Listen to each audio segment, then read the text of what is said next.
So this is why I changed my life. I had been drinking since I was like 9 years old. My step pops.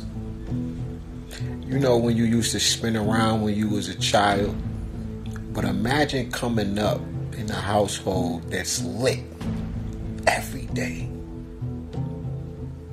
Alpines, Kenwood. I'm talking about a real sound system, got the block rocking every day. You hear what I'm telling you?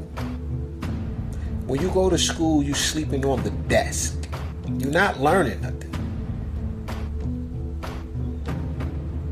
Because you was up drinking with the grown-ups. They done gave you a can of Coke 45. Gave you some gin and some juice of that Tanqueray.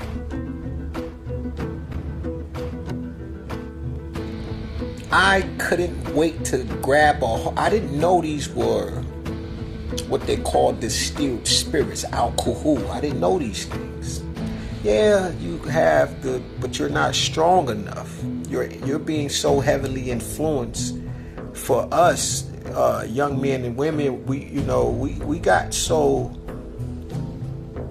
You wanted to be grown. Me, I didn't. Personally, I wasn't trying to be grown. I liked being a kid. I liked the comic books, the rollerblades, the skates, the skateboards, the nunchucks, cutting my grandmother's plant half. Now so she doesn't notice, I gotta take the chain from all of her plants. I'm gonna cut the broom up, make nunchucks. I told these types of stories before. Shit like that. I liked that type of shit. I drew all day. That was my shit. You feel me?